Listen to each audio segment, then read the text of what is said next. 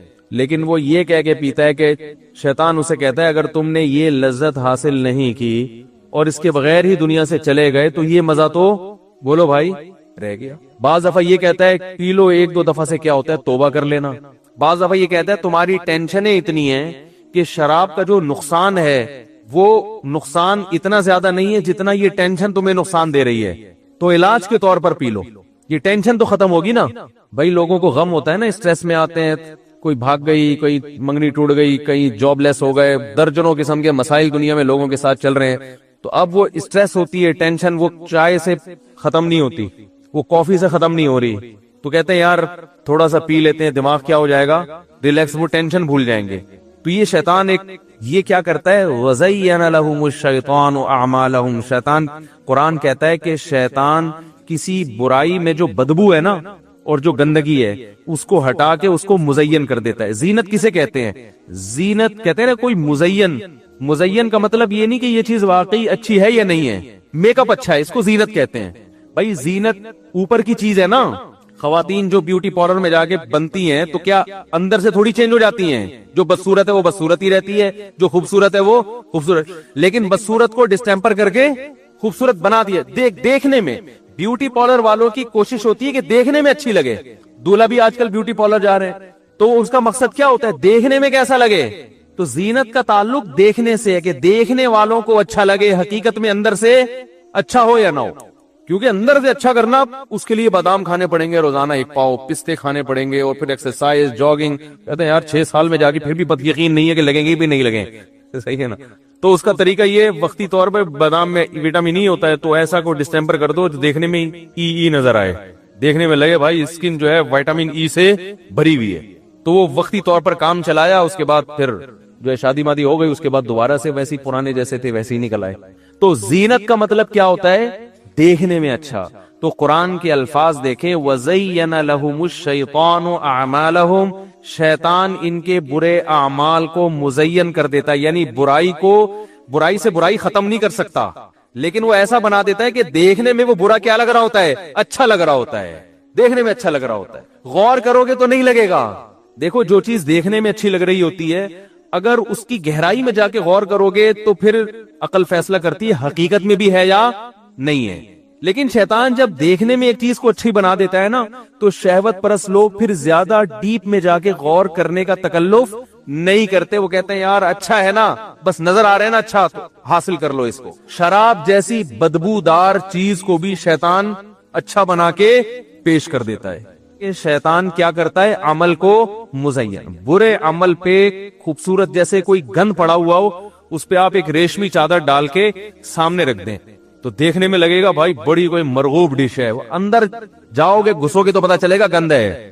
تو شیطان بھی پٹیاں پڑھاتا ہے، شرابی کو یہ سکھا دیتا ہے کہ بھائی دیکھو پی لیں گے تھوڑا سا کیا ہوگا، سٹریس ختم ہو جائے گی، ہر وقت کی ٹینشن. تو یہ نہیں پتا بھائی صاحب تو نے جو اتنی ٹینشنیں پالی ہوئی ہیں ان میں سے ایک اور ٹینشن پال رہا ہے تو 10 پہلے تھی، یہ ٹینشن ختم نہیں کرے گی بلکہ ایک اور ٹینشن، اب ایک شراب کی ٹینشن بھی تمہارے ساتھ لگ گئی ہے. پہلے 10 غم تھے، 10 غم میں ایک جاب لیس ہونا، ایک بیگم کا قابو میں نہ آنا اور عاملوں کا پیسے کھا جانا، صحیح ہے نا، گھر میں خون کے چھینٹے نظر آنا، سر پہ بال نہ اگنا، اور چھوٹے بھائی کے ساتھ یہ گھٹنے کا مسئلہ اور بڑے والے کے ساتھ گردے کا مسئلہ اور تمہیں شوگر کا مسئلہ. یہ 10 قسم کی ٹینشنیں اور تھیں جن کو سوچ سوچ کے تم پاگل ہو رہے تھے، محلے میں عزت نہ ہونا. آپ شراب ان ٹینشنوں کو ختم نہیں کرے گی، ایک اور ٹینشن پیدا کر دے گی. وہ ٹینشن یہ کہ اب یہ نہ ملی تو وہ باقی 9 ٹینشنیں بھول جائے گا. تو سب سے بڑی ٹینشن تیری یہ کہ یہ ہر وقت چاہیے تجھے، اور جب پیے گا تو پبلک ٹینشن میں آ جائے گی تیری وجہ سے. کیا خیال ہے؟ بیگم الگ ٹینشن میں، تو اب تو سراپا ٹینشن بننے والا ہے، سر سے پاؤں تک قوم کے لیے ٹینشن. کبھی ڈرائیونگ کے دوران زیادہ پی لی تو بندے مار دیے 2-4. تو بھائی مذہب کا ہونا بہت ضروری ہے. مذہب آپ کو ٹینشنوں سے لڑنے کا حکم دیتا ہے، ٹینشنوں کے سامنے ہتھیار ڈالنے کی اجازت نہیں دیتا، تسلیاں دیتا ہے. خودکشی کرنے والا کو بھی تو شیطان مزین کر دیتا ہے نا. کتنی بڑی برائی ہے، خود بھی مر رہے ہو، لوگوں کو بھی ٹینشن میں ڈال رہے ہو، لیکن خودکشی کرنے والے کے اس برائی کو شیطان مزین کر دیتا ہے کہ بھائی مر جاؤ گے تو ٹینشن ختم. حالانکہ ٹینشن تو بڑھے گی، مرنے کے بعد ختم تھوڑی ہوگی، اللہ کے سامنے حساب دینا پڑے گا. تو شیطان کی عادت یہ ہے کہ وہ برائی پہ اچھائی کا لیبل لگا کے، جیسے ہم لوگ ہر مشین پہ میڈ ان جاپان لکھ کے بیچ دیتے ہیں نا، تو شیطان ہر برائی کو مزین کر دیتا ہے. جھوٹ بول کے لوگ تجارت کرتے ہیں. تو یہ ساری شیطان کی حرکتیں ہیں جو برائی پہ اچھائی کا لیبل لگا لگا کے خواتین پہ آزادی کے نام پہ، ہم ماڈرن ہیں، ہم آزاد ہیں، کپڑوں سے آزاد کر دیا ان کو. خواتین کی آزادی سے فائدہ کون اٹھا رہا ہے؟ بولو بھائی، مرد اٹھا رہے ہیں فائدہ. مردوں کے مزے لگ گئے، لیبل یہ لگایا جا رہا ہے کہ مرد جب آزاد ہے تو ہم کیوں آزاد نہیں ہیں. او بھائی، مرد کے آزاد ہونے سے آپ کو فائدہ نہیں ہے، لیکن آپ کے آزاد ہونے سے مزے کس کے ہیں؟ مرد کے ہیں. بربادی آپ کی ہے، تباہی آپ کی ہے. ہر برائی پہ لیبل لگائے ہوئے بڑے ٹائٹ خوبصورت خوبصورت. تو اللہ تعالیٰ نے آدم علیہ السلام کا پورا واقعہ بیان کیا، اس میں بڑے اسباق اللہ نے بیان کیے کہ ان سے لباس چھینا، وہ لباس جو ہے نا وہ تلاش کرنے لگے. پھر اللہ نے ان کو حکم دیا کہ اس جنت سے نکل جاؤ. پھر اللہ نے ان کو زمین پہ بھیجا اور پھر اللہ نے اعلان کروا دیا کہ آدم علیہ السلام کو حکم دیا کہ اپنی اولاد میں ہمیشہ کے لیے یہ اعلان کر دیں، یہ اعلان کر دیں کہ اب پیغمبر آتے رہیں گے اور آپ کو حق کی تعلیم دیتے رہیں گے. جو پیغمبروں کی دعوت پر لبیک کہے گا اس کے لیے یہ جنت دوبارہ مقدر، اور پھر ایسا مقدر بنے گی کہ اس میں کوئی ایک درخت بھی ایسا نہیں ہوگا جس کے کھانے پر اللہ کی طرف سے پابندی ہو، ہمیشہ ہمیشہ کے لیے. اور ومن اعرض عن ذکری، جو میری یاد سے اعراض کرے گا، یعنی میرے احکام کو فالو نہیں کرے گا، تو اے آدم ان کو اعلان کر دیں فَإِنَّ لَهُ مَعِيشَةً ضَنْكَا، اس کو دنیا میں ہی تنگ زندگی دے دوں گا. اللہ تعالیٰ نے بزنس کی فضیلت زیادہ بیان کی ہے. اسلام میں بزنس کی فضیلت ملازمت سے کئی گنا زیادہ ہے، تجارت کی فضیلت، یہ ایک حقیقت ہے. نبی نے فرمایا ایماندار تاجر قیامت کے دن پیغمبروں کے ساتھ ہوگا. تجارت کی فضیلت پر میرا 2 گھنٹے کا بیان ہے، اس میں صرف قرآنی آیات اور احادیث جو تجارت اور بزنس کی فضیلت پر ہیں وہ میں نے بیان کی ہیں. اسلام پہلے سے قائل ہے کہ ملازمت پہ ترجیح کس کو دو؟ کاروبار پہ. پہلے ٹماٹر بیچ لو، اپنا بزنس ہونا چاہیے. اس کے تو علماء پہلے سے قائل ہے لیکن ہر شخص اس میں کامیاب نہیں ہوگا، کیونکہ بزنس کو رن کرنے کے لیے بھی آپ کو ملازم چاہیے. سارے ہی بزنس کریں گے تو آپ کا بزنس چلے گا کہاں؟ کتنی ایک کامن سینس کی بات ہے یا نہیں ہے؟ آپ نے فیکٹری لگا لی، بہت بڑا بزنس کر رہے ہیں، تو اس کے لیے بھی تو ملازمین چاہیے آپ کو، چوکیدار بھی چاہیے آپ کو اس کے لیے. اب آپ چوکیداروں کو گالیاں دینا شروع کر دو، آپ کمپنی کے جو امپلائیز ہیں ان کو گالیاں دینا شروع کر دو، تو یہ تو اس کی علامت ہے کہ بالکل سینس لیس باتیں کر رہے ہو آپ. قرآن نے یہ مسئلہ حل کر دیا. اللہ فرماتے ہیں کسی کو بہت پیسہ دوں گا، کسی کو غریب رکھوں گا. لِيَتَّخِذَ بَعْضُهُمْ بَعْضًا سُخْرِيًّا سورہ زخرف میں، تاکہ بعض کو ملازم بنا کے رکھیں. اس سے پتہ چلتا ہے کہ ساری دنیا نہیں پیسہ کما سکتی، اللہ کا نظام ہے، کوشش کے باوجود نہیں کما پائے گی. تو اس میں پھر یہ ہے کہ مالدار اللہ کا شکر ادا کرے، غریبوں کا خیال کرے، اور غریب اللہ کی تقدیر پہ صبر کرے. ہاں، وہ غریب جو اپنی حماقتوں کی وجہ سے، سستی کاہلی کی وجہ سے غریب ہو، وہ تو شریعت کی نظر میں بھی برا ہے. خیر، تو ایک ٹینشن وہ ہے. اب میں مثالوں سے بات سمجھا رہا تھا. اب دیکھو، شیطان کو ٹھیک ٹھاک ٹینشن ہوئی تھی، اسٹریس میں گیا تھا. اللہ میاں نے کہا آدم کو سجدہ کرو. اتنی ٹینشن ہوئی ہے شیطان کو کہ اس زمانے میں اگر کوئی نفسیاتی ڈاکٹر ہوتے جنات میں یا کوئی چڑیلوں میں، تو شیطان سب سے پہلے ان کی کلینک میں جاتا، کہتا ہے کوئی نیند کی بہت ہی پاورفل قسم کی گولیاں مجھے چاہیے. اللہ میاں نے ایسا آرڈر کر دیا ہے جو میرے لیے عمل کرنا بالکل بھی پاسبل نہیں، میرے درجے کو گھٹایا جا رہا ہے. سوچو، اب اتنی ٹینشن، جب اتنی ڈپریشن میں گیا، اتنی تکلیف میں گیا، تو شیطان کے تو سارے گناہ جھڑ جانے چاہیے. کیا خیال ہے بھائی؟ ٹینشن سے گناہ معاف ہوتے ہیں، ایک کانٹے سے معاف ہوتے ہیں. شیطان کو تو پورے چھرے گھونپ دیے تھے کسی نے گویا. دل پہ آرے چلے ہیں شیطان کے، کہتے ہیں نا میرے دل پہ آرے چلے ہیں، اتنا غم پہنچا ہے. لوگ کہتے ہیں نا یہ اسی وقت ہوتا ہے جب آپ کی والی کہیں اور شادی کر لے.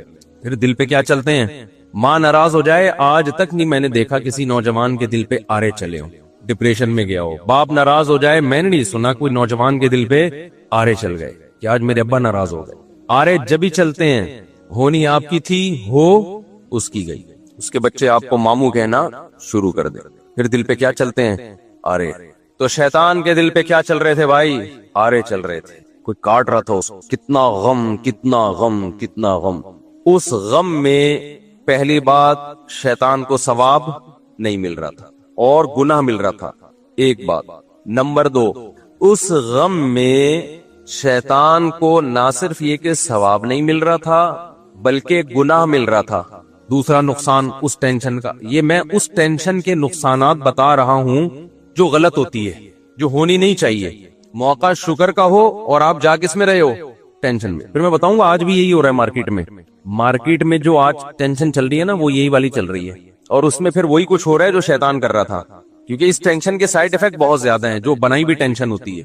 تو پہلا کام، شیطان کو اس ٹینشن میں ثواب نہیں مل رہا تھا. دوسری بات، چلو ثواب نہ ملے، گناہ بھی تو نہ ملے، بلکہ الٹا کیا مل رہا تھا؟ گناہ مل رہا تھا.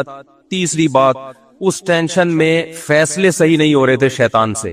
بعض دفعہ آدمی ٹینشن میں صحیح فیصلے کر لیتا ہے، جب تک اسٹریس نہیں ہوتی فیصلہ نہیں کر پاتا. جب کوئی مصیبت آتی ہے تو صحیح فیصلہ کر لیتا ہے. بھائی ایک بچہ پڑھ نہیں رہا ہے، امتحان میں فیل ہو رہا ہے، وہ فیصلہ نہیں کر پا رہا کہ میں نے پڑھنا ہے کہ نہیں پڑھنا، یہ فیصلہ نہیں ہو رہا. لیکن جب فیل ہو گیا اور دیکھا کہ بے عزتی ہو رہی ہے، اور بے عزتی ہو اتنی رہی ہے، فیل ڈبل ہو رہی ہے، تو وہ اس ٹینشن میں درست فیصلہ کر لیتا ہے کہ آئندہ میں نے بولو پڑھنا ہے، اب میں محنت کروں گا. بہت سے لوگ اس طرح سدھرے ہیں. اس کی آواز تو تیز کرو بھائی. بہت سے لوگوں کو اللہ نے اس طرح کوئی مصیبت آئی ان کے اوپر اور وہ انسان کے بچے بن گئے. وہ کیا بن گئے؟ انسان کے بچے، جو مارکیٹ میں کیا چل رہے ہیں؟ شارٹ چلے. تو اب شیطان کا مسئلہ کیا تھا میرے بھائی؟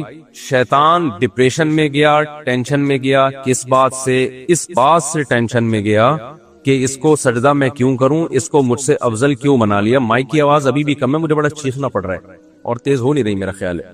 تو اس ٹینشن میں شیطان نے 3 غلطیاں کی ہیں، اس کے 3 سائیڈ ایفیکٹ ہوئے، کیونکہ یہ ٹینشن غلط ہو رہی تھی. پہلا اس کو نقصان یہ ہوا کہ خدا کی ناراضی. پہلا نقصان یہ ہوا کہ ثواب نہیں ملا اس ٹینشن پہ. وہ ٹینشن بھی تو ایک مصیبت ہے نا، ایک عذاب ہے. تو اپنے آپ کو بلا وجہ کے عذاب میں ڈالا، اس نے ٹینشن میں ڈالا. یہ ایک سائیڈ ایفیکٹ. نمبر 2، اس پہ ثواب نہیں ملا اس کو، بلا وجہ کا عذاب. نمبر 2، گناہ ملا اس کو. اور نمبر 3، اس ٹینشن میں فیصلے کیا کیے اس نے؟ غلط.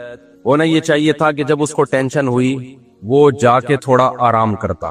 اے اللہ ابھی تو مجھے سمجھ میں نہیں آ رہا، تو نے آدم کے بارے میں حکم دیا کہ میں سجدہ کروں، میں بہت ٹینشن میں اس وقت، تو اے اللہ کل دیکھوں گا، اس بارے میں غور کر کے تجھے بتاؤں گا. بات یہ بھی غلط تھی بھائی، اللہ کا آرڈر فوراً پورا کرو، لیکن ڈیلے کر دیتا. کیا خیال ہے بھائی؟ ابھی فیصلہ نہیں ہو رہا، ابھی میں بہت غصے میں ہوں. جیسے جو طلاقیں دے دیتے ہیں، میں ان سے کہتا ہوں بھائی لڑائی ہو رہی ہے، بیگم کو بولو ابھی میں بہت غصے میں ہوں. بیگم مانگ بھی رہی ہوتی ہے بعض دفعہ نا، دے دو طلاق دے دو، تو غصے میں دے دیتا ہے، تو اس کو بولو بھائی ابھی میں بہت غصے میں ہوں. اس ٹاپک پہ ہم کل بات کریں گے. گٹکا کھانے چلا، ایسے موقع پہ گٹکا جائز ہے، کچھ تو کھائے نا، ٹائم گزارے باہر جا کے. گٹکے کا علاج ہو جائے گا، تیزاب سے کلیاں کرا دیں گے، ڈیٹول سے کلیاں کرا دیں گے ہم اس کو. طلاق کر علاج نہیں ہوگا. تو اب کیا ہے؟ فیصلے غلط. وہ غلط فیصلہ شیطان کا کیا تھا؟ بھائی ریلیکس ہو جا، کسی ڈاکٹر کے پاس چلا جا، 2 ٹیبلٹ کھا کے سو جا، جب ذرا اسٹریس اور کھچاؤ کم ہوگا پھر فیصلہ کرنا. نا فیصلے بھی سارے ابھی ہوں گے. وہ فیصلہ کیا ہے؟ اللہ کا تو کچھ بگاڑ نہیں سکتا تھا. اس نے کہا کہ اے اللہ، اس شیطان، اس آدم کی وجہ سے میں مردود ہوا نا، تو مجھے قیامت تک زندگی دے. میں اس شیطان آدم اور اس کی ذریت کو پورا زور لگا دوں گا، جنت میں جانے نہیں دوں گا، کچھ بھی ہو جائے، ایسی کی تیسی. یہ نہیں سوچ رہا بے وقوف کہ اس کا آدم اور اس کی اولاد کو تو نقصان ہوگا. کمبخت تجھے کیا فائدہ ہوگا اس کا؟ کیا اس پہ تجھے کیا قیامت کے دن کوئی نشان حیدر دیا جائے گا، یا کوئی شیلڈ دی جائے گی تجھے تیری خدمات پہ، یا تیری برادری تجھ سے خوش ہو جائے گی کہ ابا ایسا کام کر کے گئے کہ مزہ آ گیا؟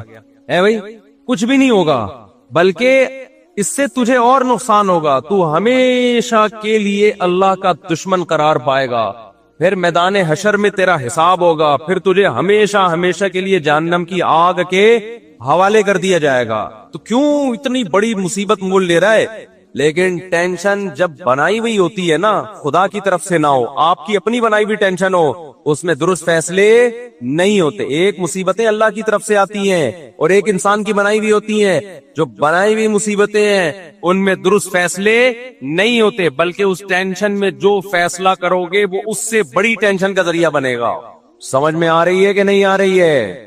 بہت اہم باتیں. اللہ کرے کسی طرح کھوپڑی شریف میں بیٹھ جائے. الٹا ہی فیصلہ کر لیا اس نے بولا اللہ مجھے مہلت دے دے، اب دیکھ میں اس شیطان آدم اور اس کی اولاد کے ساتھ کرتا کیا ہوں. اللہ میاں نے کہا جا بھائی، کھلا میدان ہے، میں نے آدم کو بنایا، میں پیغمبروں کو بھیج کے سمجھاتا رہوں گا، جو تیری باتوں میں آئیں گے تجھے فالو کریں گے، لیکن میرے نیک بندے تو ہر طرح کا حربہ استعمال کر لے گا، تیرا حربہ ان کے اوپر نہیں چلے گا. یہ ہے کھلا میدان ہے، میچ ہے، اننگ ہے، جا تو بھی کھیل اور میرے نیک بندے بھی کھیلیں گے تیرے ساتھ.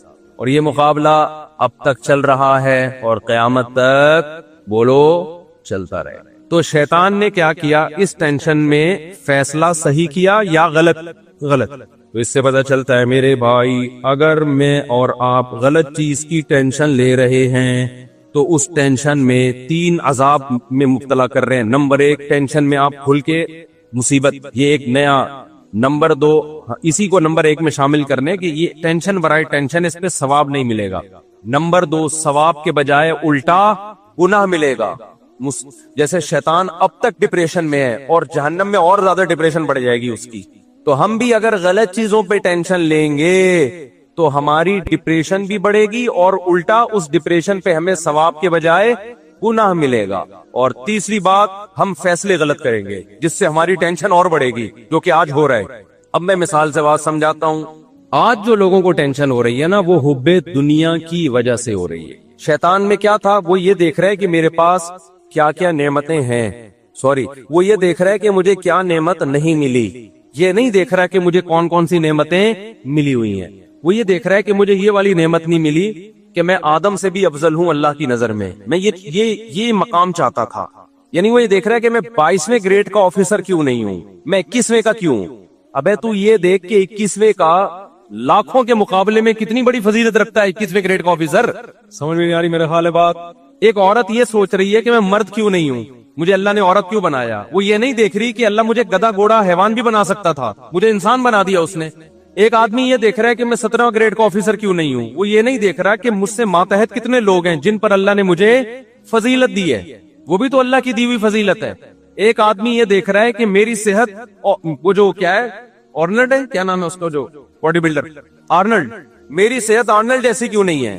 وہ یہ نہیں دیکھ رہا کہ تو ہسپتال میں جا، ٹی بی کے اور کینسر کے مریض نظر آئیں گے، تو شکر ادا کر کے تو دوڑ رہا ہے، چل رہا ہے، بھاگ رہا ہے، تجھے اللہ نے ان لاکھوں لوگوں پہ فضیلت دی ہے، تو مقابلہ کر رہا ہے آرنلڈ سے۔ ہر آدمی اپنے آپ کو اپنے سے بڑے سے کمپیئر کر رہا ہے، حالانکہ اس سے چھوٹے لاکھوں نہیں ہیں، کروڑوں ہیں جن پر اللہ نے اس کو فضیلت دی ہے۔ یہ کمبخت اس پہ رو رہا ہے کہ میرا ذاتی گھر کیوں نہیں ہے۔ تجھے یہ نہیں پتا کہ بہت سے لوگ کرائے پہ بھی نہیں رہتے، جاؤ چھپڑوں میں جا کے، روڈوں پہ جا کے دیکھو، پڑے ہوئے ہیں۔ یہ ناشکری ہے، یہ ایسے ہے کہ شکر کا موقع تھا اور ٹینشن لے رہا ہے۔ اس کا مطلب زیرو سے بھی ٹیمپریچر نیچے گرا ہوا ہے اور اس کو گرمی لگ رہی ہے، اس کو ہیٹر لگانا تھا اور یہ ایئر کنڈیشن کی باتیں کر رہا ہے۔ سمجھ میں آ رہی ہے کہ نہیں آ رہی ہے؟ موقع تھا ہیٹر لگانے کا، ٹھنڈ ہو رہی ہے، اور یہ کیا تلاش کر رہا ہے؟ کہہ رہے میرے پاس ایئر کنڈیشن کے پیسے نہیں ہیں۔ او بھائی تو ہیٹر نہیں، استری جلا کے گرمی حاصل کر لے، اے سی کی باتیں مت کر تو۔ آج میجورٹی کو جو ٹینشن ہے نا وہ اس بیس پہ ہے، پھر کہتے ہیں خوشیاں ہی نہیں ہے زندگی میں۔ تو میں ان سے کہتا ہوں تمہاری زندگی میں جو خوشیاں نہیں ہے نا، اس پہ یہ نہ سمجھو کہ اس پہ اللہ تعالیٰ تم سے کہے گا کہ چلو دنیا میں بیچارہ غمزدہ ہے تو آخرت میں کیا دے دوں گا میں اس کو خوشیاں۔ میں نے کہا تمہیں نہ دنیا میں ملی نہ آخرت میں، نہ دنیا میں خوشیاں ملیں گی اور آخرت میں بھی کیا ہوگے؟ محروم۔ اللہ کہے گا موقع خوشی کا تھا اور تو منا کیا رہا ہے؟ غم۔ ہم اللہ اس کے رسول سے پوچھتے ہیں کہ اے اللہ سردی والا ٹیمپریچر کب شروع ہوتا ہے؟ صحیح ہے نا کہ ہمیں اس وقت سردی لگنی چاہیے۔ بھائی دیکھو دوبارہ مثال سمجھا دیتا ہوں، 26 ڈگری جب ہوتا ہے نا ٹیمپریچر تو بھی انسان کو تھوڑی تھوڑی ٹھنڈ لگ رہی ہوتی ہے۔ لوگ نارملی اے سی کا ٹیمپریچر کتنا رکھتے ہیں؟ بولو نا، 26 یا 28۔ بہت کوئی سائبیریا سے آیا تو 18 پہ لے آئے گا۔ ایسے بھی میں نے دیکھے ہیں لوگ ہماری گاڑی میں بیٹھے 18 پہ کر کے چلا رہے ہیں، یہ نہیں دیکھ رہے کہ میں ٹھٹر گیا، میں وہیں کا وہیں، میں اتر ہی نہیں پا رہا گاڑی سے، جم گیا۔ ہر طرح کے لوگ ہوتے ہیں نا، کچھ کو ایسا ہوتا ہے کہ وہ ان کو 28 بھی بہت سردی لگ رہی ہوتی ہے، یہ گٹکے والے کا ٹیمپریچر ہوتا ہے یہ۔ لیکن نارملی ہم جب ڈاکٹر سے پوچھتے ہیں کہ ڈاکٹر صاحب ایک شریف انسان کو کس ٹیمپریچر میں ایزی فیل کرتا ہے وہ، تو عام طور پہ نارملی ڈاکٹر کہتے ہیں 26 ایک ایسا ٹیمپریچر ہے، یا 28، 26 سے 28، اس میں انسان کیا فیل کرتا ہے؟ بولو نا، ایزی۔ اب اس میں اگر کوئی ایزی فیل نہیں کر رہا تو اس کا مطلب اس کی باڈی میں کوئی فالٹ ہے۔ مثال کے طور پر اس کو بخار ہو رہا ہے بہت تیز، تو اس کو تو ہو سکتا ہے 30 میں بھی سردی لگ رہی ہو، 30 ٹیمپریچر سردی لگ رہی ہے، تو یہ اے سی کا یا ٹیمپریچر کا فالٹ نہیں ہے، یہ اس کا بولو اپنا فالٹ ہے۔ یہاں تک بات آ گئی ہے دماغ شریف میں؟ تو خوب سمجھ لو، اللہ میاں نے بھی نا ایک معیار رکھا ہے کہ یہ نعمتیں جس کے پاس ہیں اس کو ٹینشن نہیں ہونی چاہیے، بلکہ اس کو شکر ادا کرنا چاہیے، وہ خوش ہونا چاہیے۔ اگر وہ خوش نہیں ہے اس کا مطلب یہ پاگل ہے، اس کا مطلب کیا ہے؟ اس کا دماغ کیا ہو گیا ہے؟ خراب۔ تو وہ کتنے ڈگری خوشیاں ملیں کہ آپ کو اس میں خوشی محسوس ہونی چاہیے، ٹھیک ہے نا؟ جیسے کتنے ڈگری ٹیمپریچر ہو تو آپ کو سردی لگنی چاہیے، اور کتنے ڈگری ٹیمپریچر ہو تو گرمی لگنی چاہیے آپ۔ تو نبی صلی اللہ علیہ وسلم نے وہ ڈگری بتا دی ہمیں کہ جس کو 3 چیزیں مل گئی نا، تو اس کا مطلب یہ ہے کہ اس کی خوشیاں بہت زیادہ ہو گئی ہیں، اب اس کو خوش رہنا چاہیے، اس کے چہرے سے پتا چلے کہ یہ خوش ہے۔ وہ کیا ہے؟ نمبر 1، 2 وقت کا کھانا۔ کتنا بھائی؟ 2 وقت کا کھانا، بالفعل ہو یا بالقوہ ہو۔ یہ تھوڑی عربی ہے، میں اس کو اردو میں سمجھا دیتا ہوں، اصطلاح ہے۔ بالقوہ کا مطلب آپ رات کو سوئے، آپ کو پتا ہے کچن میں کل کا کھانا 2 ٹائم کا، میرا اور میرے بیوی بچوں کا، یا جو میرے زیر کفالت ہیں، بوڑھے ماں باپ بھی اس میں داخل کر لیں، ان سب کا 2 ٹائم کا کھانا میرے پاس کیا ہے؟ بولو، موجود ہے۔ اس کو کہتے ہیں بالفعل موجود ہے۔ بالقوہ کا مطلب یہ ہے کہ ابھی تو کچھ بھی نہیں ہے، لیکن میرے ہاتھ اور پاؤں سلامت ہیں، صبح کہیں نہ کہیں مزدوری مل جائے گی جس سے میں 2 ٹائم کے کھانے کا انتظام کر لوں گا۔ اس کو کہتے ہیں بالقوہ۔ ہم پریکٹیکلی تو نہیں ہے، لیکن 2 ہاتھ اور 2 پاؤں سلامت ہیں، اتنی اللہ نے ایبیلٹی، قابلیت رکھی ہے کہ آپ 2 ٹائم کے کھانے کا کل انتظام کر لو گے، پرسوں کا نہیں، بس کل تک کا۔ اس کے بعد اگر کھانے کی ٹینشن لے رہے ہو، ڈپریشن میں جا رہے ہو، تو یہ آپ کا اپنا، بولو ابے بولتے کیوں نہیں، یہ آپ کا اپنا فالٹ ہے۔ آگے جب جو کچھ ہے نا وہ غریبیاں ہیں، بینک میں 1 کروڑ روپے رکھے ہوئے 1 سال کے لیے، 10 کروڑ روپے پڑے ہوئے ہیں بحریہ ٹاؤن میں، یہ غریبی ہیں، غریبیاں۔ ہوٹل میں جب آپ جاتے ہو تو قیمت پلیٹ کی دیتے ہو، غریبی ایک احسان ہوتا ہے ہوٹل والے کی طرف سے، دے دے ٹھیک ہے، نہیں دے تو ٹینشن نہیں لیتا انسان، لے رہا ہے تو اس کا مطلب ندیدہ ہے، ہوس کا مریض ہے۔ اور کچھ لوگ غریبی پہلے منگواتے ہیں، 8-10 غریبیوں کے بعد کھانا منگوا رہے ہوں گے وہ۔ جیسے ایک آدمی ہوٹل میں گیا نا کہ وہ روٹی کتنے کی؟ اس نے کہا 20 روپے کی. اچھا بھائی سالن کتنے کا؟ پتہ نہیں روٹی سالن کتنے کا؟ جی اتنے کا. اور رائتا اس نے کہا رائتا فری ہے. تو کہا 10 رائتے لے آؤ خالی. 10 کیا لے آؤ؟ رائتے لے آؤ. 2 ٹائم کا کھانا. تبھی ایسے آدمی کے لیے بھیک مانگنا بھی جائز نہیں ہے. کھانے کے لیے بھیک مانگنا جائز نہیں ہے. صبح اٹھا ہاتھ پاؤں سلامت ہے, بیلچا گیتی ہاتھ میں, ٹماٹر کی ریڑھی ہے, اس کے پاس ٹماٹر بیچ کے کما سکتا ہے, اس کے لیے ہاتھ پھیلانا کسی کے سامنے کھانے کی ضرورت کے لیے جائز بولو نہیں ہے, کیونکہ اللہ کا دیا اس کے پاس رزق بہت ہے. نمبر 2 رہائش. رہائش میں یہ ہے کہ ایسا رات گزارنے کے لیے گھر میسر ہو جائے جہاں وہ سکون کی نیند خود بھی سو سکے اور اس کے بیوی بچے اور جو اس کی زیر کفالت ہیں وہ بھی عزت کے ساتھ 4 دیواری میں بولو سو سکے, چاہے اپنا ہو, چاہے کرائے پر ہو, چاہے کسی نے زکات میں دیا ہو. سمجھتے ہو کہ نہیں سمجھتے؟ اب گھر کی بنیادی ضرورت کیا ہو گئی؟ جیسے پرندے کا گھونسلہ ہوتا ہے نا, پرندوں کا گھونسلہ ہوتا ہے, اس میں وہ طوفان سے آندھی سے بچنے کا انتظام ہوتا ہے, تو ایسا انتظام ہو گھر کے اندر. آج کل تو پیسہ لگا کے لوگ اپنے گھروں کو بگاڑتے ہیں, چاروں طرف سے پیک گھر, نہ کوئی کھلا صحن ہے, نہ کوئی ہوا ہے, نہ کوئی کچی جگہ ہے جہاں انسان کوئی پودے شودے لگا لے, بس پورا پیک کر دیا اس کو کروڑوں روپے لگا کے, بیڑا ہی غرق کر دیا. بس اس پہ لوگ خوش ہوتے ہیں, اندر سے لوگ آئیں گے یار کیا زبردست, اس سے تو وہ گاؤں کا گھر چھپڑا اچھا ہے میرے بھائی, مجھے تو چھپڑوں میں جا کے سکون ملتا ہے گاؤں دیہاتوں میں, وہ زیادہ اچھے چھپڑے جہاں منجی ڈال کے بیٹھ جاؤ, نیچے سے بھی ہوا لگے گی آپ کو. منجی میں یہی فائدہ ہوتا ہے, ہوا نیچے سے بھی لگتی ہے, بیڈ میں ایک طرف سے ہوا لگے گی آپ. اچھا خیر یہ پھر زیادہ اوپر کے لیول کی باتیں ہو جائیں گی. تو گھر کا انتظام. تیسرا انتظام, جسم کسی بڑی بیماری سے محفوظ. لباس بھی داخل ہے اس میں, نان نفقے میں لباس کا بھی انتظام ہو کہ آدمی سطر چھپا سکے, پراپر ڈریس ہو, عزت کے ساتھ کہیں آ جا سکے. اور چوتھی چیز ہے جسم کسی بڑی بیماری سے محفوظ. یہ چھوٹی موٹی چھینکیں, نزلہ زکام, کھانسی, میرے ہر طرح کے لوگوں سے واسطہ ہوتا ہے نا. آخان کے بہت سینئر ڈاکٹر سے میری سفر میں ملاقات ہوئی, تو میں نے کہا نزلہ زکام کھانسی, انہوں نے کہا WHO کی طرف سے نا ایسا آدمی جو چھینکتا ہے, کھانستا ہے, نزلہ ہو جاتا ہے سال میں 1 دفعہ, اس کا شمار بیمار لوگوں میں بولو نہیں ہو, بلکہ جس کو کبھی بھی نزلہ نہیں ہوتا وہ بیمار ہے. کمال کی بات ہے یا نہیں؟ انہوں نے کہا جو وائرل پھیلتے ہیں نا, جو وائرس پھیلتے ہیں نا, جو وائرل بیماریاں نہیں ہوتی کہ ابھی یہ چل رہا ہے تو وہ چل رہا ہے تو فلانا, آج کل کراچی میں آنکھیں آئی ہوئی ہیں نا, تو یہ وائرل بیماریوں میں بیمار ہونا زیادہ بہتر ہے. اس سے آپ کا امیون سسٹم کیا ہوتا ہے, بڑھتا ہے, اور یہ اپنا ٹائم پورا کر کے نکل لیتی ہیں. تو یہ چیزیں بیماریوں میں شامل نہیں ہیں. بڑی بیماری سے محفوظ ہو جس سے تکلیف ہو رہی ہے آپ کو. نزلے میں تو آپ کو تھوڑی, سامنے والے کو تکلیف ہوتی ہے جس پہ چھینکتے ہو آپ, اور جو بلغم کے بڑے بڑے تھپیڑے آپ وضو خانے میں پھینکتے ہیں تو ان کو تکلیف ہوتی ہے, آپ کو تھوڑی ہوتی ہے. زیادہ کہہ گیا میں شاید.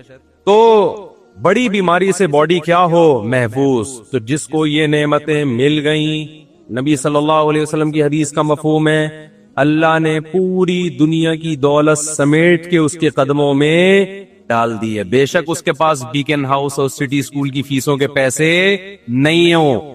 آپ کہو گے پھر بڑا آدمی کیسے بنے گا, جب اتنے مہنگے اسکول میں نہیں پڑھے گا تو بڑا آدمی کیسے بنے گا؟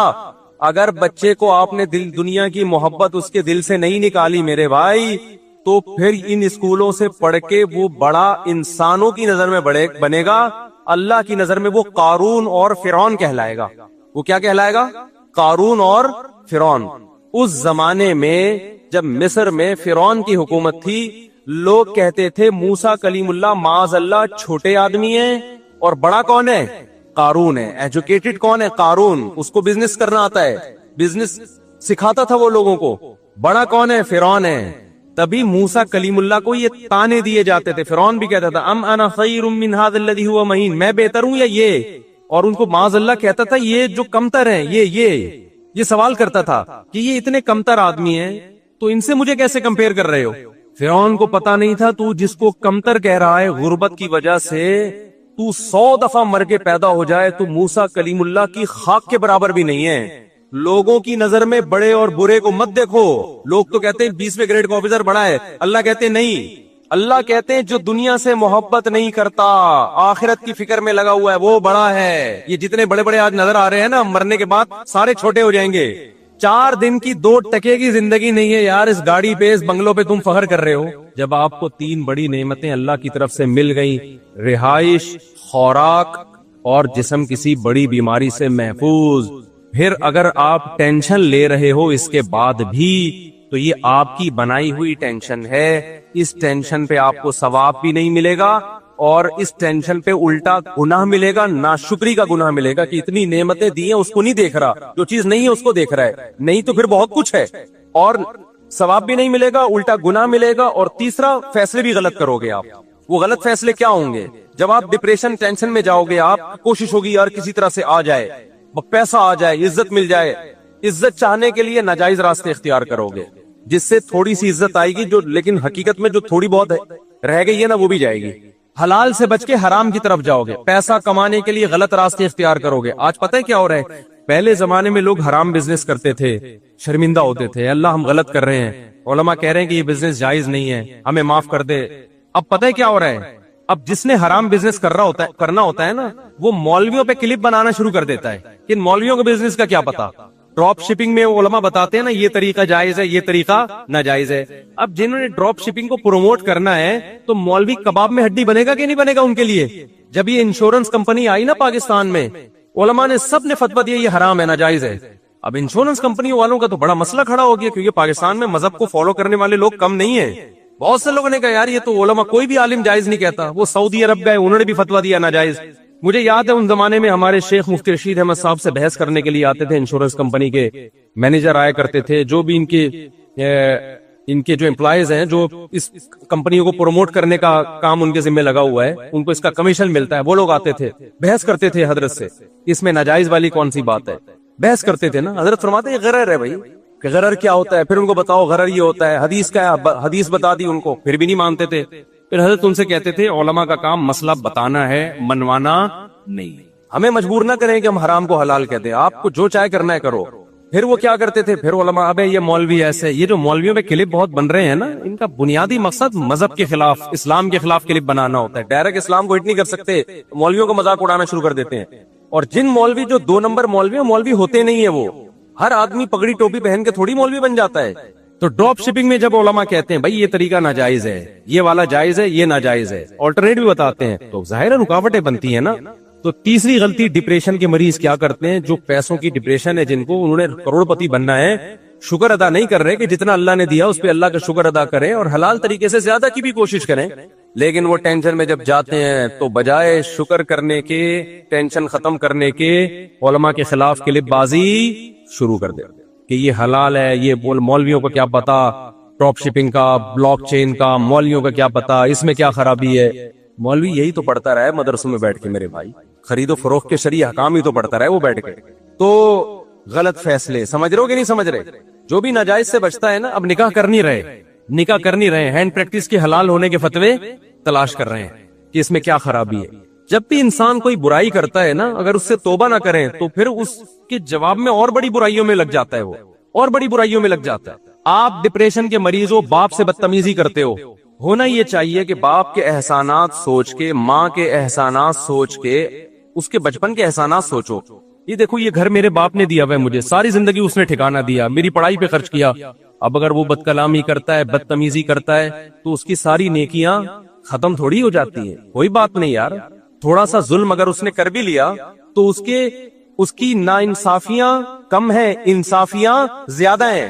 تو یہ سوچ کے شکر ادا کرے, ہنس کے کھیلے باپ کی تکلیف کو, باپ کی مار کو ہنس کے برداشت کرے. لیکن وہ شکر گزاری نہیں, ناشکری ہے. وہ سمجھتا ہے کہ میرا باپ ظالم ہے, تو اس ناشکری پہ ٹینشن میں جائے گا, ٹینشن میں جا کے اللہ کا غضب, اور پھر غلط فیصلہ. وہ غلط فیصلہ کیا ہے کہ باپ کو اینٹ کا جواب پتھر سے دینا ہے. اس سے اللہ کا اور قہر اور غضب آتا ہے اس کے اوپر, اور زیادہ ٹینشن ڈپریشن میں جاتا ہے. اگر وہ تھوڑا یہ سوچ لیتا کہ میری ماں اور میرے باپ کے احسانات ان کے ظلم سے کئی گنا زیادہ ہیں, لہذا اس موقع پہ چیخنا بنتا نہیں ہے, صبر بنتا ہے, تو صبر کر لیتا, اللہ کی نظر میں بھی مقدس بن جاتا, ماں باپ کی نظر میں بھی مقدس بن جاتا. تو ہر غلط ٹینشن میں انسان کے فیصلے کیا ہوتے ہیں, بولو, غلط ہوتے ہیں وہ. تو سب سے بڑا مسئلہ ناشکری کا ہے, اور جب تک دنیا کو مسافر خانہ نہیں سمجھو گے, ناشکری کا عنصر ختم نہیں ہوگا, کیونکہ آپ سمجھتے ہو یہی رہنا ہے. تو میرے بھائی اگر ہم نے دنیا میں ہی رہنا ہے تو جس کے پاس بحریہ ٹاؤن میں پلاٹ نہیں ہے اس کو خودکشی کر کے مر جانا چاہیے. لیکن اگر ہم نے دنیا سے جانا ہے تھوڑے دنوں کے بعد اور یہ بھی نہیں پتا آج جانا ہے کل جانا ہے عصر میں ہوں گے یا نہیں ہوں گے مغرب میں ہوں گے نہیں ہوں گے 10 سال کے بعد جانا ہے پتہ ہی نہ ہو, میرے بھائی ایک چھپڑا بھی اگر مل جائے نا رہنے کے لیے, اور میری اللہ سے چاہتی ہے کہ اللہ مجھے چھپڑا ایسا ملے جہاں گائے دم ہلا رہی ہو کھڑی, اس کا اپنا ہی مزہ ہے. گاؤں کا ایک منظر ہوتا ہے نا, ایک چھپڑا مل جائے صاف ستھرا ہو اور سکون کی زندگی ہو وہاں پہ, آپ کہہ سکتے ہو مسافر چھپڑے میں جا کے رہو, شہر میں کیوں رہ رہے ہو؟ شہر میں اس لیے نہیں کام زیادہ ہے یہاں, میں چھپڑے میں جا کے رہوں گا تو تم لوگ بیان سننے چھپڑے میں آؤ گے. شہر میں اس لیے رہنا پڑتا ہے کہ وہاں کیا ہے کام, تھوڑی محنت آؤٹ پٹ اس کا بہت زیادہ ہوتا ہے, اس مجبوری سے رہتا ہے انسان, ورنہ میں تو چھپڑوں میں جا کے ہی رہتا, منجی پہ جاتا بھنڈی کھاتا گاؤں دیہات کی. یہ جو ہوٹل ہوتے ہیں نا چھپڑے کے, ان کی دال کھاؤ مزہ نہ آئے پیسے واپس. خیر, تو اللہ تعالیٰ نے یہ نعمتیں دی ہیں میرے بھائی, سکون اطمینان دیا ہے, تو سوچ سوچ کے خوشیاں منایا کرو, ٹینشنیں نہ لیا کرو. آپ بولا کرو اے اللہ ایک چھپڑے سے میں کسی گاؤں میں ہوتا کسی جھونپڑے میں میری ضرورت پوری ہو گئی, لیکن تو نے مجھ پر احسان کر کے مجھے شہر میں زندگی دی, شہر میں زندگی دی مجھے تو نے, تو اس پہ اللہ کا شکر ادا کرو. اے اللہ لوگوں کے پاس رہنے کو گھر نہیں ہے, فٹ پاتھ پہ سوتے ہیں, تو نے مجھے کرائے پہ گھر دے دیا, کرایہ دینے کی طاقت مجھ میں رکھ دی ہے. اے اللہ بجلی کا بل اتنا زیادہ آیا کہ الیکٹرک والے بل کاٹ کے چلے گئے.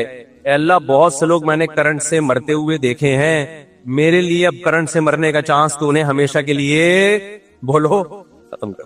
یہ تو خیر ایک مزاح کر رہا ہوں, کوئی بات نہیں, بجلی کاٹ کے چلے گئے ٹینشن نہیں لینی بھائی, سو جاؤ ایسی, تھوڑے دن تک نیند نہیں آئے گی پھر عادی ہو جاؤ.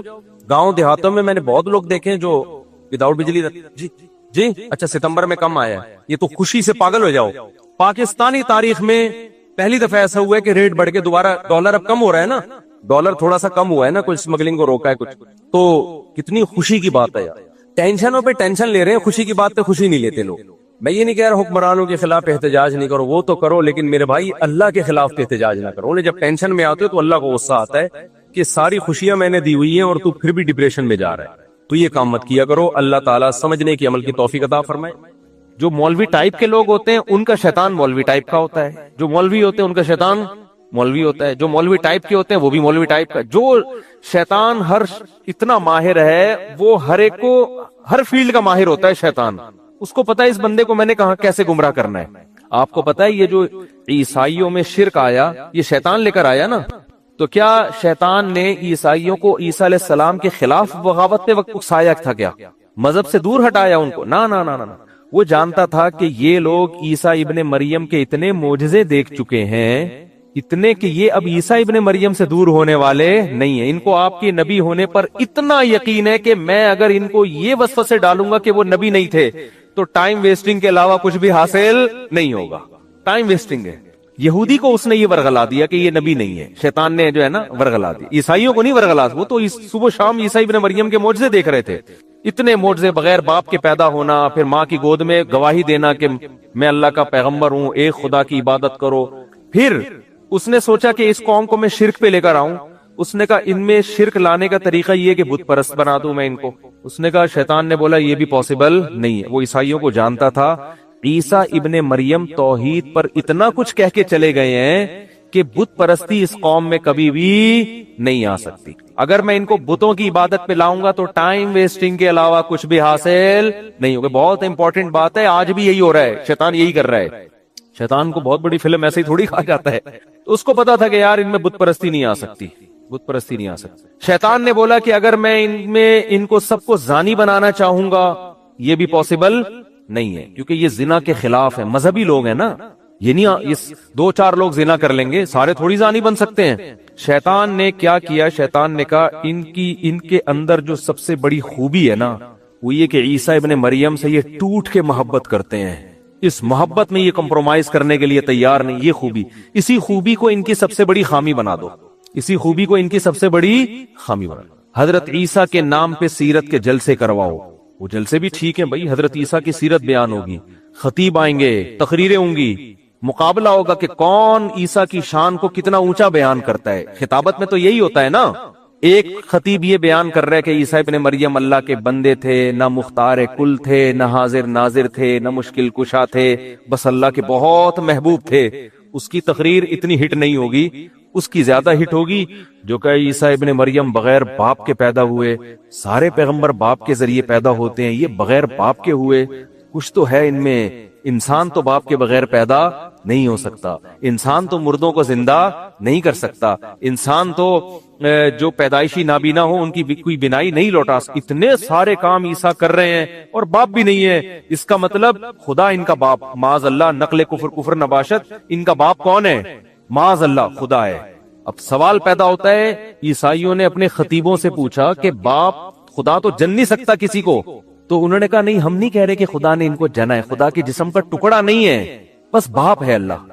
اچھا مجازن باپ ہوگا، جیسے کسی بڑے کو بھی آپ مجازن باپ کہہ دیتے ہو، حقیقتاً نہیں ہے، اور بیٹا ان کو مجازن کہہ دو، جیسے ہم کہتے ہیں نا باپ کو بھی آدمی بیٹا کہہ دیتا ہے بعض دفعہ، صحیح ہے، بیٹا کیا کر رہے ہو، یا کسی دوست کو بیٹا کہہ دیتا ہے، یا کسی بھی چھوٹے آدمی کو بیٹا کہہ دیتا ہے محبت میں، حالانکہ وہ بیٹا نہیں ہوتا، تو مجازن کہہ دیا ہوگا بیٹا۔ تو اگر ہم مجازن مانتے ہیں تو پھر تو مجازن کسی بھی پیغمبر کو کہہ دو بیٹا، تو عیسیٰ کی کیا خصوصیت ہے؟ انہوں نے کہا نہیں، مجازن نہیں ہے، حقیقتاً بیٹا، لیکن اللہ کی ذات سے نکلا نہیں ہے، جب نکلا بھی نہیں ہے تو پھر کیسے؟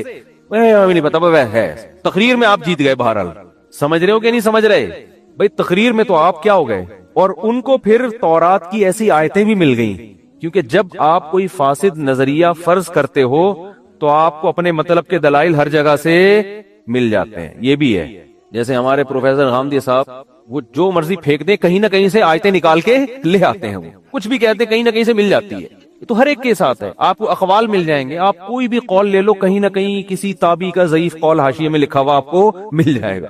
تو گمراہ لوگ یہی کچھ کر رہے ہوتے ہیں، بھائی اس قول کو کسی نے حیثیت نہیں دی، اس کی کوئی ویلیو نہیں ہے۔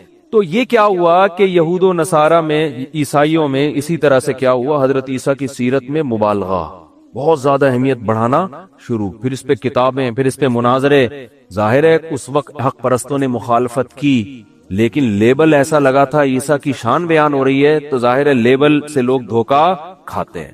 تو وہ پادری جو توحید پرست تھے، جو عیسیٰ ابن مریم کو اللہ کا بیٹا نہیں کہتے تھے، ان کی تحریک آہستہ آہستہ دبتی چلی گئی، اور وہ مارکیٹ سے آہستہ آہستہ شارٹ ہوتے چلے گئے، اور وہ عیسائی، وہ پادری، وہ ان کے مذہبی رہنما جنہوں نے کہا عیسیٰ اللہ کے بیٹے ہیں، اور تورات انجیل میں ایسی آیتیں بھی ملتی تھیں جن میں بیٹے کا اطلاق کیا گیا، وہ مجازی معنوں میں، محبوب کے معنی میں، ان آیتوں سے بھی انہوں نے غلط مطلب نکالنا شروع کر دیا، اور نکالتے نکالتے نکالتے نکالتے یہاں تک نوبت پہنچ گئی کہ بالآخر انہوں نے بیٹا قرار دے دیا، اور یہ عیسائی مذہب کا حصہ بن گیا۔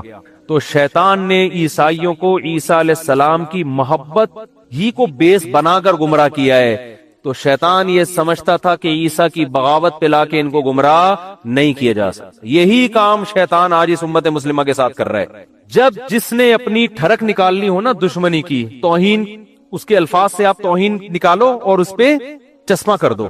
میرے پاس ایسے ایسے واقعات ہیں نا، آپ کے رونگٹے کھڑے ہو جائیں گے۔ مجھے ڈر یہ ہوتا ہے کہ کہیں یعنی نام لیے بغیر میں مبہم طور پہ ایسے واقعہ سنا سکتا ہوں، میں اسپیسیفک کہیں پوری واقعے کے ساتھ بتاؤں گا تو شاید مسئلہ خراب ہو جائے، میرے لیے معاشرے میں چلنا مشکل ہو جائے۔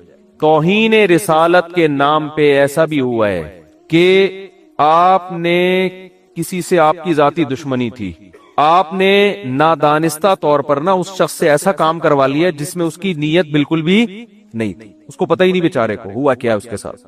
عدالت میں کیس کیا، لوگوں کا اتنا ہجوم پہنچ گیا کہ وکیل کو یہ ڈر ہوا کہ اگر میں نے اس اپنے موکل کا کیس جیت گیا نا میں، تو لوگ مجھے بھی قتل کر دیں گے۔ وہ یہ جانتے بوجھتے ہوئے کہ جس کی طرف سے میں وکالت کر رہا ہوں وہ قطعاً توہین کا مرتکب نہیں ہوا ہے، اس کے باوجود اس نے اس کو جیل کے اندر بھجوایا ہے، اور یہ سب نام عشق رسول کے نام پہ ہو رہا ہے۔ صحیح ہے نا؟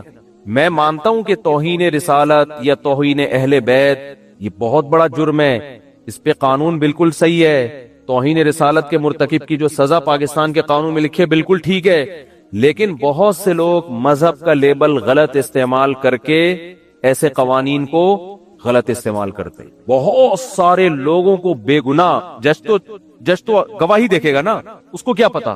تو خیر یہ بڑا حساس موضوع ہے، اس پر ہم گئے تو پھر بڑے مسائل ہو جائیں گے، لیکن جو بھگتتا ہے اسی کو پتا ہوتا ہے۔ لیکن آپ دیکھو جذباتی لوگ، نعرے لگوا لو، دھرنے دلوا لو، کوئی سنجیدگی سے، کوئی ذہن خالی ذہن ہو کر کسی ٹاپک پر سوچنے کے لیے تیار ہوتا ہی نہیں ہے۔ رسول اللہ صلی اللہ علیہ وسلم نے فرمایا ایک صحابی سے کہ تمہارے اندر دو چیزیں ایسی ہیں جو اللہ اور اس کے رسول کو بہت پسند ہیں۔ لوگ اکثر کہتے ہیں نا دیوانگی کہ ہم دیوانے ہیں، اس معاملے میں ہم دیوانے ہیں، ہم نے عقل کو ایک طرف رکھ دیا ہے، ہم بالکل پاگل ہیں، اس پاگل پنے پہ ہمیں کیا ہے خوشی، ہم فخر کرتے ہیں۔ یہ سب قرآن و سنت کے خلاف ہیں۔ اسلام کسی معاملے میں پاگل پنے کو پسند نہیں کرتا، کسی معاملے میں جذباتیت کو پسند نہیں کرتا۔ کیوں؟ نبی صلی اللہ علیہ وسلم نے ایک صحابی سے فرمایا کہ تم میں دو چیزیں ایسی ہیں جو اللہ اس کے رسول کو بہت پسند ہیں۔ حالانکہ نبی نے کسی کے چہرے پر اس کی تعریف کرنے سے منع کیا ہے، لیکن یہاں نبی صحابی کی تعریف کر رہے ہیں ان کے سامنے۔ کیوں؟ اس لیے کہ وہ اتنی قابل تعریف چیزیں ہیں کہ اللہ کے نبی نے عام اصول سے ہٹ کے ان کے چہرے پر ان کی تعریف کی کہ یہ ایسی زبردست کوالٹی ہے۔ جیسے آپ کو پتا ہے نا کہ یار میں اس بندے کی اس کے منہ پہ تعریف کروں گا تو اس کے خطرہ یہ چوڑے میں آ جائے گا اور اس میں کبر پیدا ہوگا، لیکن بعض دفعہ ایسی صفت ہوتی ہے آدمی کہتا ہے یار جو مرضی ہو جائے یہ تو اس کے سامنے بیان کرنی ہے یار ایسی کوالٹی ایسی زبردست۔ یعنی بعض دفعہ آپ کو کسی سے حسد ہوتا ہے، جیلسی ہوتی ہے، لیکن وہ ایسا کام کر لیتا ہے آپ حسد کے باوجود کہتے ہو یار ماننا پڑے گا اس بندے نے کام بڑا خاندانی کیا۔ یہ بندہ جو جہلم گیا نا اور اس نے جو 48 گھنٹے کا ٹائم دیا اور پوری ٹائم دے کے تمیز سے واپس آیا، اگر آپ میں تھوڑی سی سینس ہوگی نا، آپ کو کتنا بھی حسد ہو، آپ کتنے بھی جیلسی ہو، آپ کتنے بھی ہمارے نظریات سے اتفاق نہ کرتے ہو، آپ بولو گے یار کام کیا کر دیا ہے خاندانی، اور سامنے والے کے پاس پنپنے کا کوئی موقع دیا نہیں۔ اب آپ کلپ ریکارڈ کراتے رہو، بیٹھتے رہو، پھینکتے رہو، بیٹھ گئے، پبلک تو اب بھی سن لے گی آپ۔ اب اس کی ایک یہی مثال آ گئی۔ میں اپنی تعریفیں نہیں کرتا الحمدللہ، مجھے شوق نہیں ہے، میں قابل تعریف ہوں بھی نہیں، لیکن یہ ایسا خاندانی کام ہو گیا نا کہ میرا دل کیا یار کوئی کرے نہ کرے ہم خود ہی کر لیں یار۔ میرا اپنا تو اتنا جوش میں آ گیا یار کام ہم نے کیا کر لیا ہے، خاندانی کر لیا۔ حالانکہ میں اپنے کسی کام کو خاندانی نہیں کہتا، ہم تو نالائق، لیکن یہ کام ٹیکٹ ہو گیا تو اتنی تمیز سے گئے ہم